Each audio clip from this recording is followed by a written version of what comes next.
Hello, good afternoon, good evening, and good morning to everyone joining us today. Today's session is about malaria report and malaria vaccine. My name is Alexandra Kuzmanovic, and I'm very, very pleased to be joined by Dr. Pedro Alonso, who is WHO's Director for Global Malaria Program. Good afternoon, Pedro. Thank you. Good afternoon to you. And also Dr. Kate O'Brien, our Director for Immunization, Vaccines, and Biologicals. Hello, Kate. Nice to be with you, Alex. Thank you. So, we've had some big news this year about malaria vaccine, but the most recent news from yesterday actually are about latest malaria report. So Pedro, can you maybe share what are the highlights of the report and what are your biggest concerns when it comes to malaria? So the report, which we produce every year at around this time of the year, has a number of important messages. Let me perhaps highlight a couple of them or three. The first one is that in the face of the ongoing COVID-19 pandemic and the projections that WHO made last year of different scenarios of what could the impact of COVID-19 be in terms of service disruptions and increased malaria disease and death, some of those worst-case scenarios projected a potential doubling of malaria deaths and basically taking us back to where we were 20 years ago. Now, our World Malaria Report basically says that has not happened, and that's great news. And it hasn't happened because of the strenuous efforts of the endemic countries themselves and the support of partners and institutions. So that's a very good news. However, we still had an excess of 14 million malaria cases and in excess of 47,000 deaths associated with disruptions linked to COVID-19. So one can never be entirely happy when we're actually reporting thousands of extra deaths and millions of extra cases. But certainly we averted the worst case scenarios. The second perhaps key message is that the new approaches that WHO has taken to assess cause of death in children mean that we now have a more precise estimate of how much malaria there is. And here the news is that we actually were previously underestimating the amount of cases and more importantly the amount of deaths, the number of deaths due to malaria. And we now think closer to truth is that we have in excess of 600,000 people dying every year of malaria, most of them African children. And then the third message perhaps is the world is increasingly divided into two big blocks. About half of the malaria endemic countries are progressing towards elimination. And indeed, this year we've had the certification of the largest malaria endemic country, China, malaria-free, and probably the smallest, or one of the smallest malaria endemic countries, El Salvador. So great progress towards elimination in about half of the countries. The other side of the coin is that unfortunately what we call the high burden countries, most of them in sub-Saharan Africa, we're seeing confirming the trend that we had called out over the past few years that progress had stalled. And indeed, more than 30 countries are actually going backwards with regards to a 2015 baseline.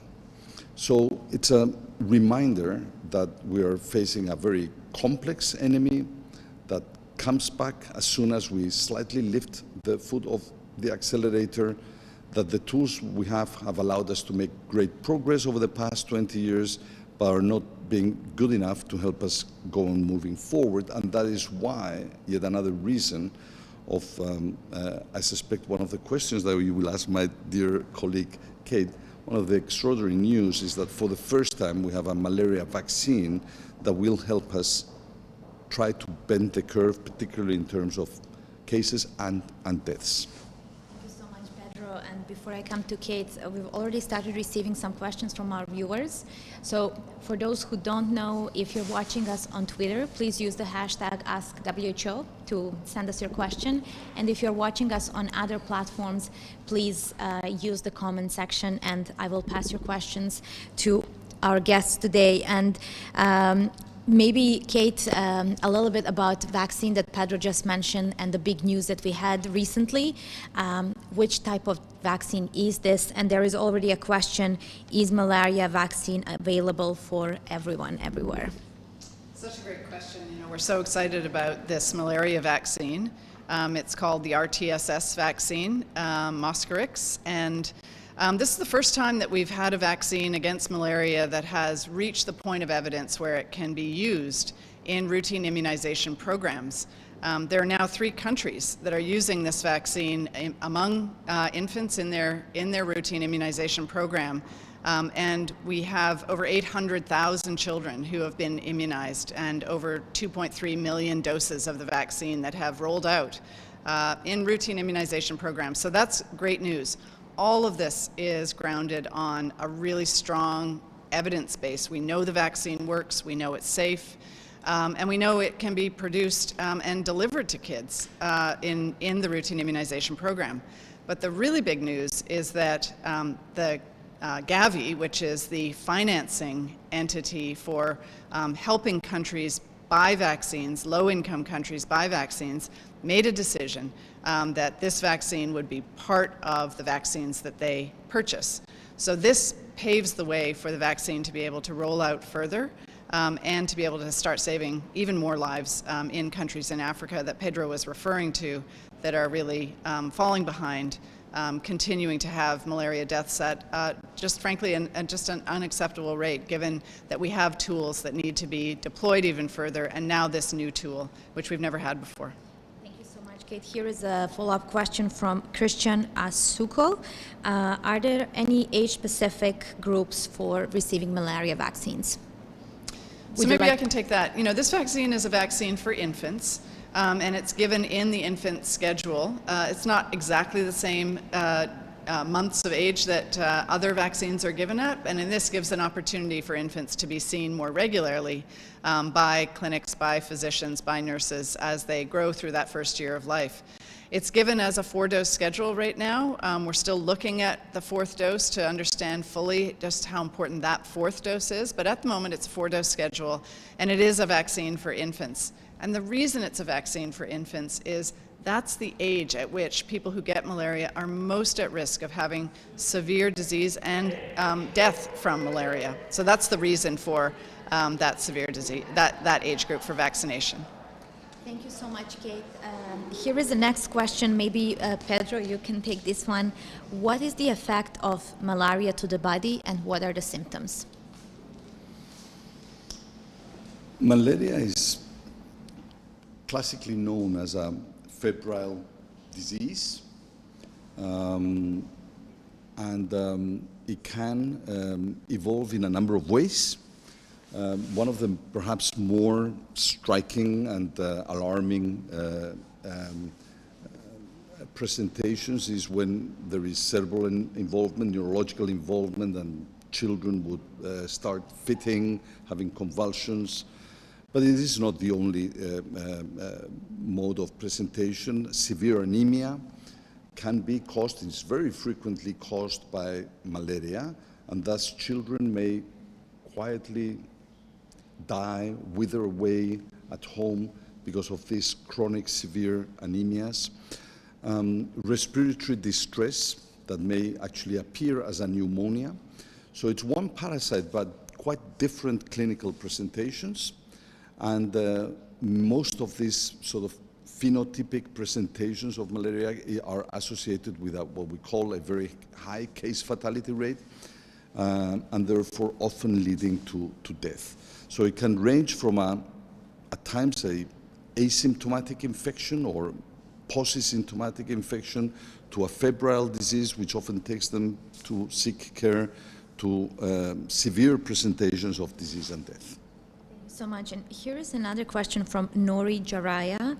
What is the difference between malaria and dengue? So if maybe you can clarify that. Very quickly. They are caused by very different organisms. Dengue is by a virus. Malaria is by one of 4-5 species of a protozoa,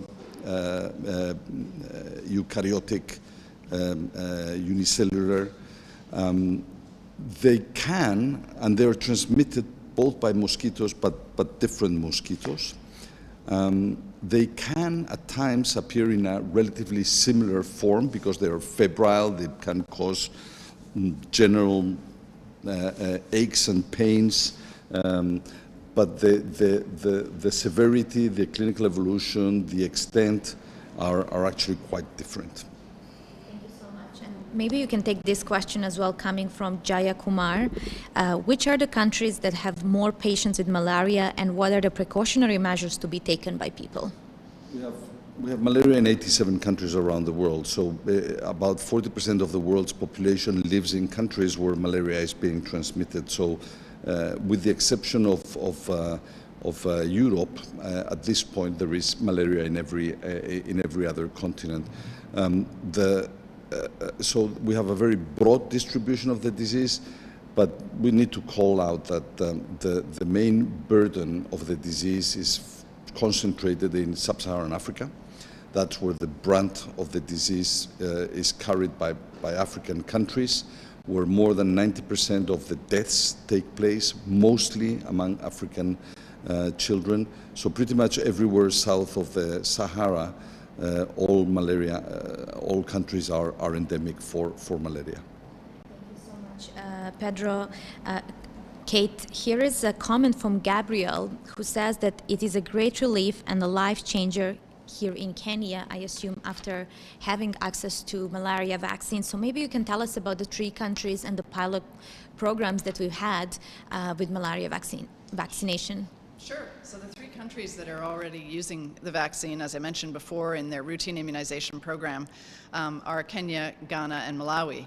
And these the vaccine is not rolling out throughout the whole of the country. It's a sub-part of each of the countries, because this was actually an opportunity to evaluate a little bit more how difficult it might be to use the vaccine in the routine immunization program. We also wanted to look at the impact of the vaccine when it's in use in the routine setting.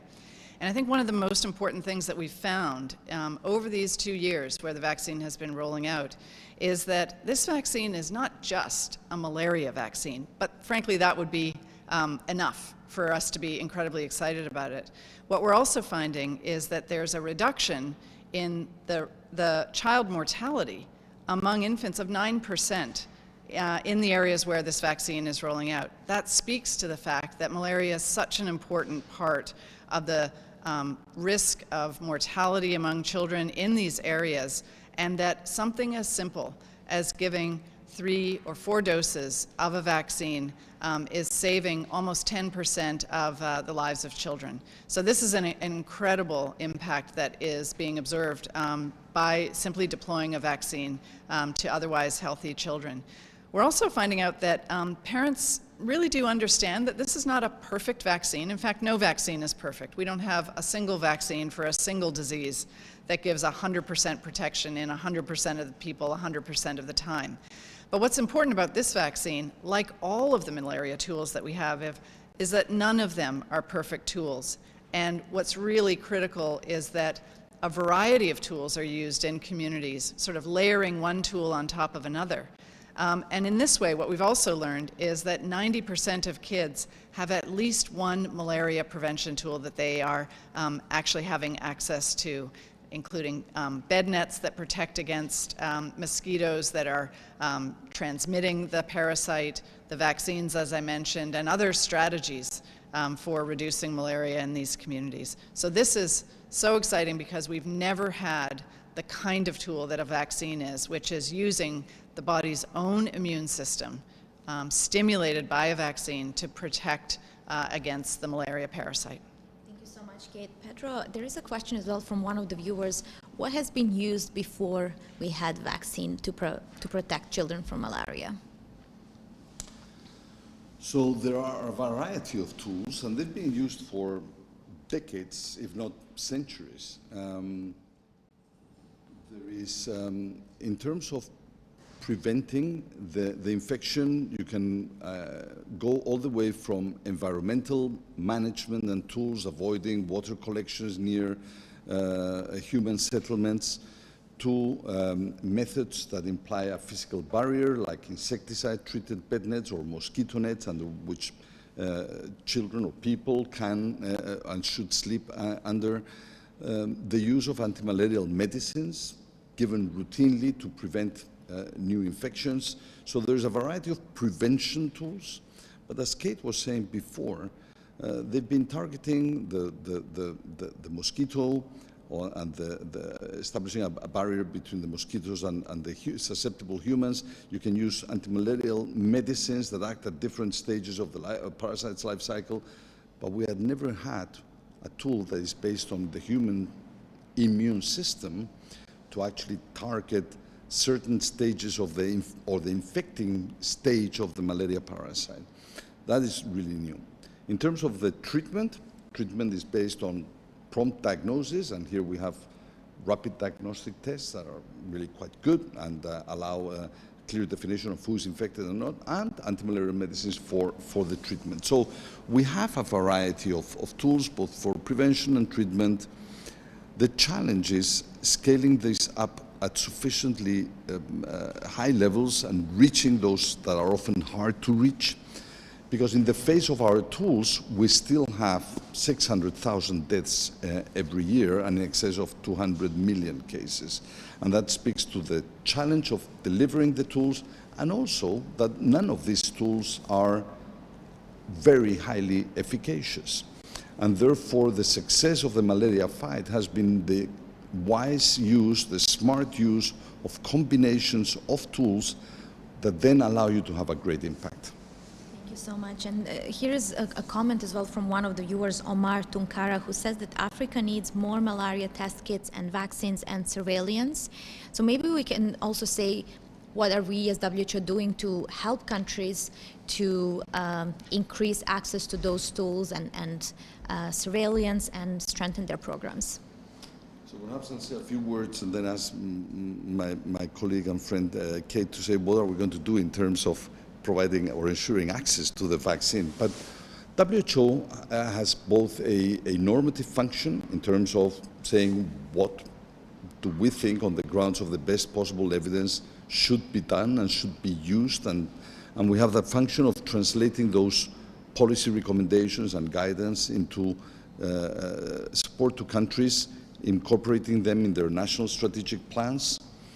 We don't have a funding role because we are not a financing institution, and there's where we rely on other financial institutions or bodies like the Global Fund to fight AIDS, TB and malaria, or now the Global Alliance for Vaccine and Immunization to support financially countries to implement their national programs. Surveillance is central. Surveillance is one of the key pillars of the global strategy to fight malaria adopted by the World Health Assembly. And it's the smart use of data for planning, monitoring, course correcting, defining what are the tools we need to deploy, the where and the when. So investments in surveillance, I believe, is not just for malaria, it's for all diseases, including for immunization, is a key component of an effective control program. Thank you so much, Pedro. And indeed, there is a lot of interest from several viewers on access to vaccine when it will be expanded to other countries. And also, you explained that this vaccine is for infants. There is quite a lot of interest on when we will have a vaccine for other age groups and whether we will have it. So maybe we can talk first just about how this vaccine is going to make its way into other countries. So the things the WHO is doing to help with this, first of all, we're just shoulder to shoulder with the ministries of health on the planning for this vaccine, as we are for all new vaccine introductions. And that means really looking at how many doses do different countries need, where exactly within the country would they deploy the vaccine. For not all countries would consider deploying the vaccine in all parts of the country. So there's really an important planning part that has to happen along with the malaria program to say where exactly and what combination of these tools will be best deployed and most effective at getting impact to reduce the risk of malaria in children. The second thing that we do is that we also work really carefully with ministries to plan the training for the rollout of the vaccine, along with the cold chain, along with the communication to communities, parents, mothers especially, that a vaccine is coming, and answering any questions that they have about what this vaccine is and what they can expect from the vaccine.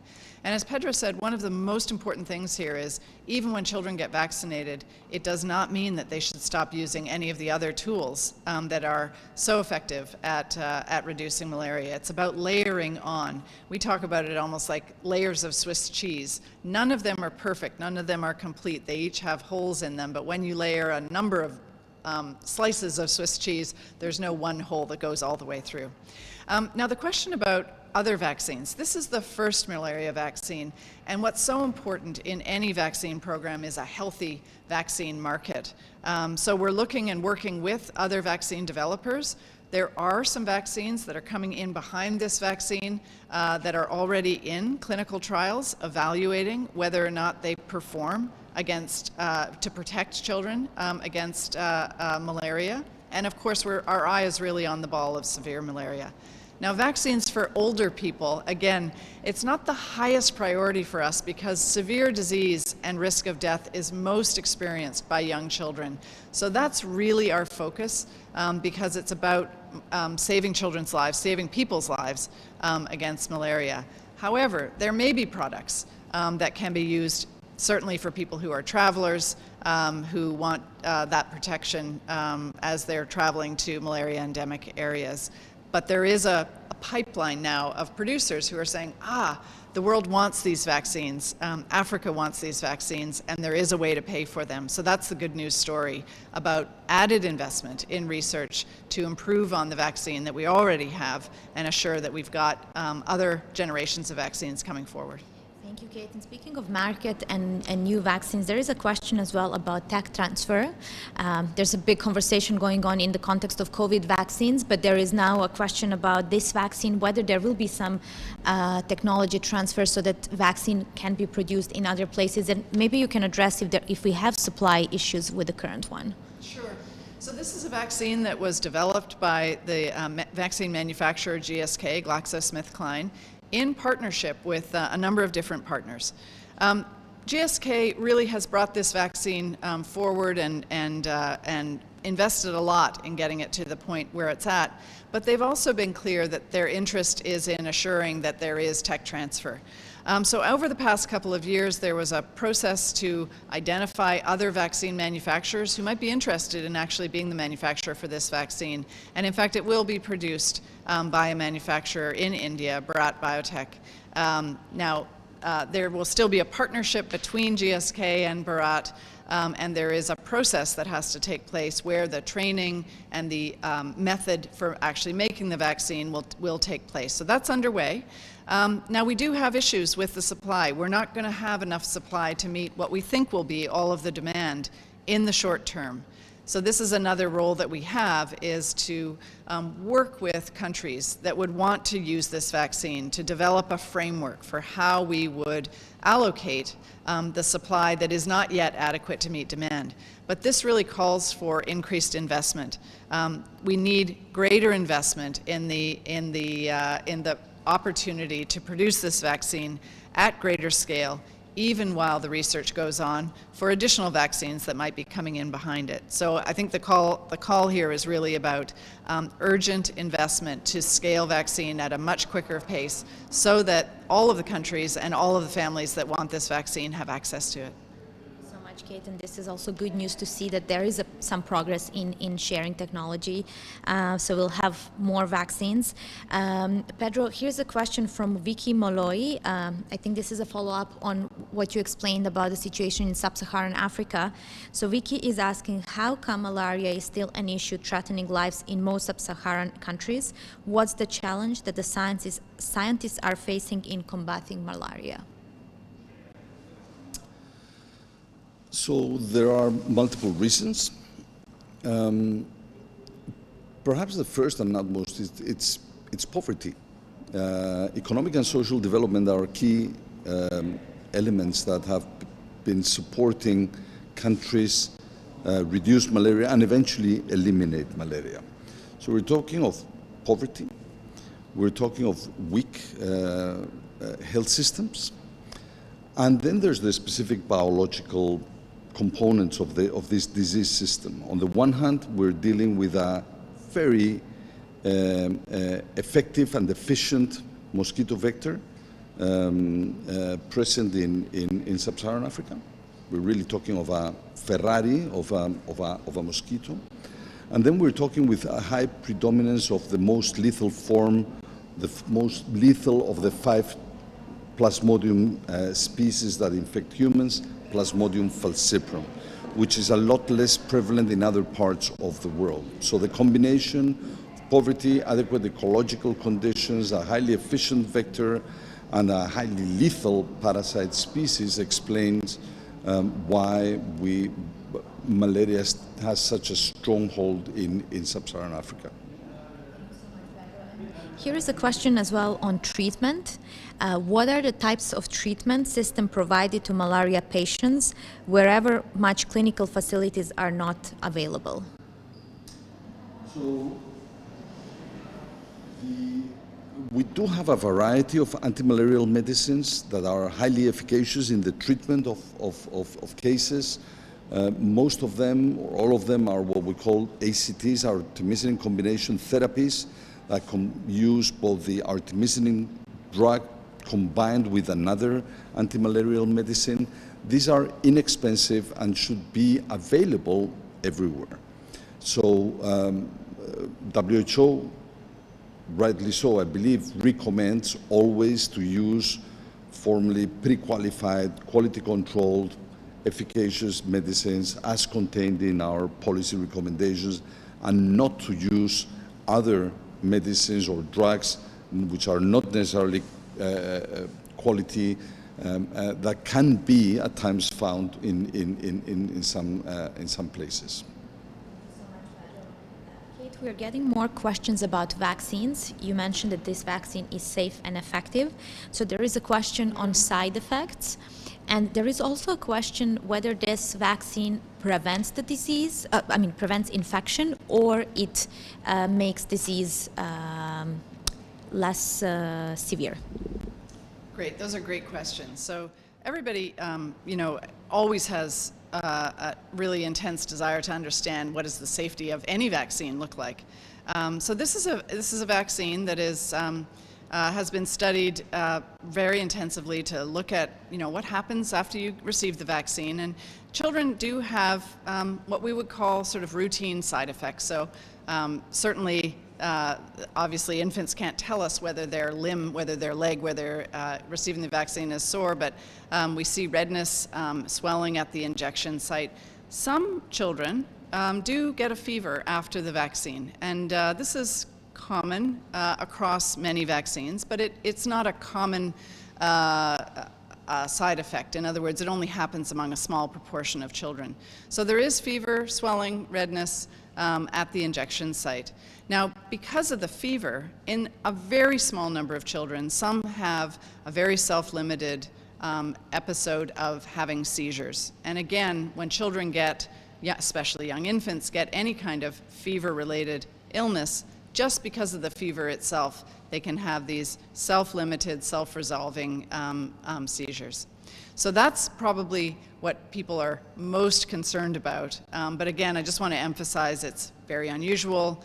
It does self-resolve. There's no residual impact to the child, but it's scary. And so I think all parents, would want to know about that, frankly, for any vaccine that they receive. Now, with respect to what the vaccine actually does, it can't stop you from actually having a mosquito bite you and have the parasite be injected by the mosquito into your body. So no, it doesn't prevent a mosquito from actually infecting you. But what it does do is it protects you against, first of all, the most severe form of malaria, and it's protecting against this other consequence of malaria that Pedro spoke about, and that is when you get malaria, you can have severe anemia, so your blood count goes down.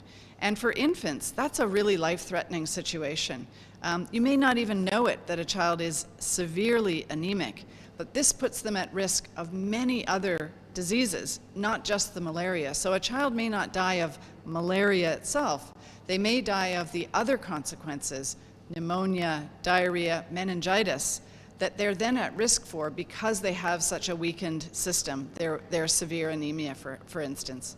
So I hope that explains how the vaccine works. It doesn't prevent the child from actually getting an infected bite, but it does protect children from the severe consequences especially, and even the mild consequences of malaria, so that avoiding a clinical illness that isn't severe but nevertheless takes the child to hospital, that means money out of the parent's pocket to transport the child, pay for some care in hospital. So it has really far-reaching consequences to protect the family and the child.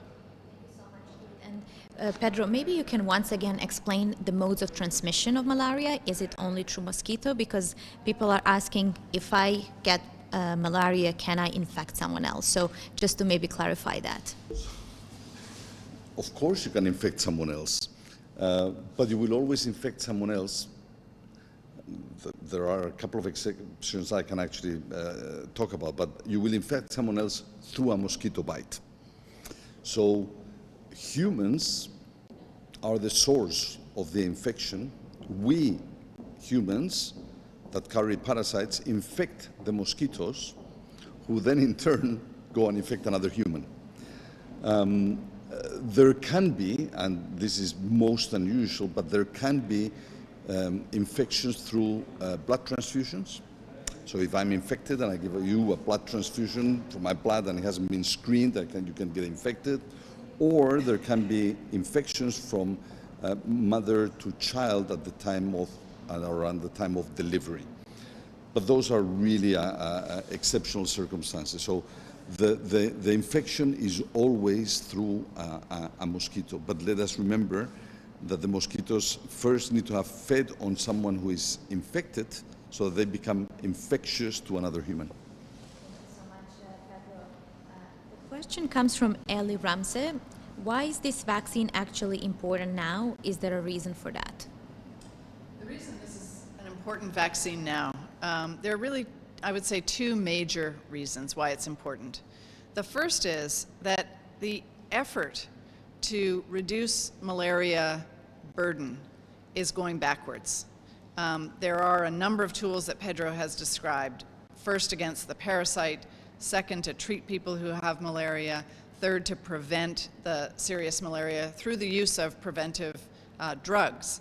And we've never had the pathway, we've never had the route to prevent malaria through the use of children's own immune systems. That's what a vaccine does. It provides the impetus, the training of the immune system to protect itself against a future infection by using the natural strength of your immune system. And we've never had the opportunity to have that strategy as well, because we've never had a vaccine that worked sufficiently and was safe to be able to actually deploy it. So that's the first reason why it's important, is that we're going backwards on the progress on malaria reduction of disease and deaths in countries in Africa. And the second reason it's important is the novelty of a new strategy that has never been used before. And then what I would say is the third important reason is that we've never had a vaccine against a parasite before. And Pedro has commented on this, and I really want to reinforce it. Parasites are really complex organisms. It's really, really difficult to develop a vaccine that will work against a parasite. So this also opens up vaccine research for other parasites. And so much has been learned about how to develop a vaccine that would work against a complex organism. So we're also looking at this vaccine as an important first step for other diseases. Thank you so much, Kate. And we've got some questions about clinical trials of this vaccine. So maybe you can walk us as well how long it took us to develop this vaccine, and what did it take to get to this point? So maybe I'll start and I'll hand over to Pedro, who's we've Pedro has probably, between the two of us, certainly been the one longest involved in this vaccine. The vaccine has been under development for over 30 years. And I think that really, in this era, in this time of COVID and COVID vaccines, where we went from not even knowing what the pathogen was, not even knowing what the germ was, to actually having vaccines that had completed clinical trials in less than 1 year, I think we really have to just pause and think it took over 30 years to get this vaccine. And I'll just give one other analogy. We don't have an HIV vaccine yet, in spite of decades of work on an HIV vaccine. So it's not a no-brainer that you can set your sights on a germ, a virus, a pathogen of some sort, and you'll have a vaccine. What really has taken place for this vaccine is, first of all, trials. Usually we start trials in adults. We don't start trials in infants or children because they're vulnerable. And we want to see first what happens to a vaccine from its safety perspective in otherwise healthy, strong adults. And for a malaria vaccine, the way that clinical vaccine development happens is, in fact, people are exposed to malaria, intentionally exposing them to mosquitoes that are infected with the parasite, because we know we can treat people to clear the infection. So the clinical trials on this vaccine start off always with safety evaluations and dose evaluations to understand how much of this product needs to be used in order to get an immune response. And ultimately, these trials expanded to include tens of thousands of children in countries in Africa, 7 countries in Africa, to evaluate whether or not the vaccine worked to prevent disease.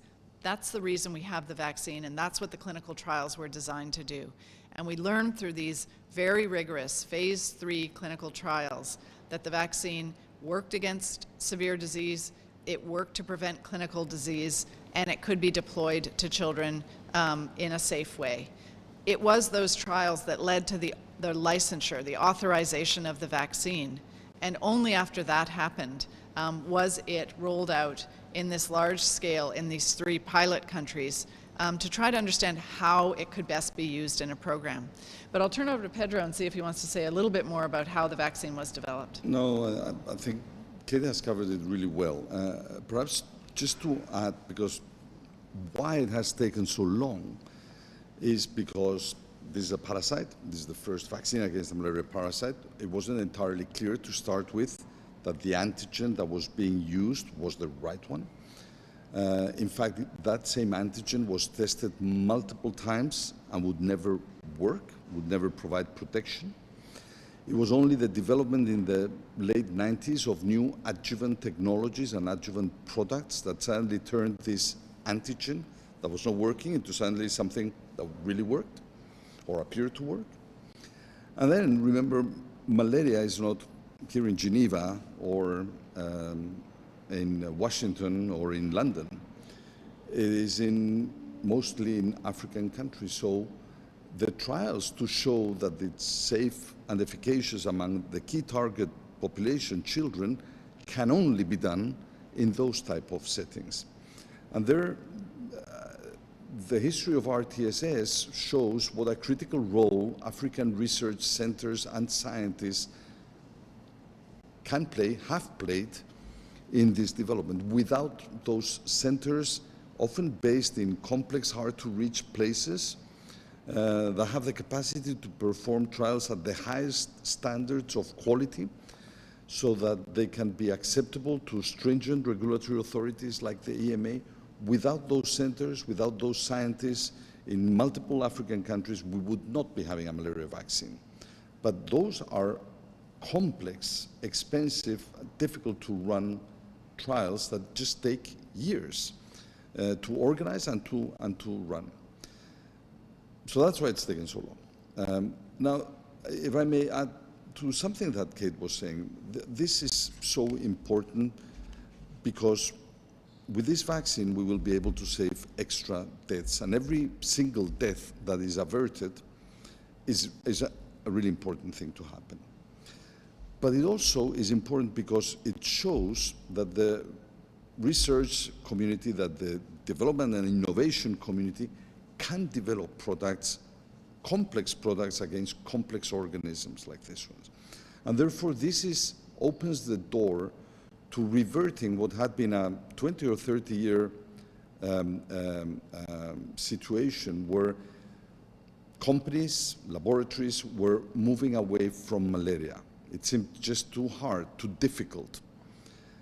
And with this, there's a very strong signal, but it's more than a signal, it's a realization that it can be done. And therefore, we believe that opening up the door for malaria vaccines to become a reality, to become a tool that can be used, deployed, financed, should be a major encouragement for others to come in and try to develop other vaccines, and other vaccines that may actually be more effective than this first generation vaccine that already will be allowing us to save lives. Thank you so much to both of you and to many viewers who were with us today and asked really great questions from Mexico, Brazil, Sri Lanka, Mozambique, Turkey, Germany, Kenya, Benin, Lebanon, Ivory Coast, Ghana, Senegal, South Africa, France, UK, US, Spain, Madagascar, Egypt, Guatemala, Morocco, Brazil, and many others. And maybe before we close, we have a dream to end malaria. So, Pedro, do you think this vaccine is bringing us closer to that dream, or you think we're still far away? It is far away. It is far away, but there's a World Health Assembly resolution in 1969 when the world for the first time gave up on the dream of eradication. And that World Health Assembly resolution said something like, while we remain focused on ending malaria for good, reducing deaths, saving lives today is on the path to eradication. So with this vaccine, I think we will be making major steps forward in reducing the unacceptable burden of malaria, particularly among African children. And that is a step in the direction that will eventually take us to eradication. Message from you on importance of vaccines, not just malaria, but in general, in saving lives and in particular protecting children. You know, the path to success is really one that is made step by step. Vaccines are life-saving. We've seen that for COVID, we've seen that for measles, we've seen that for so many different diseases, including HPV for teenage girls to prevent cervical cancer deaths in young women and middle-aged women. So this vaccine is one in the package. And it's so important because it's another step along the path to healthy lives of children. And healthy children become really the adults of each community.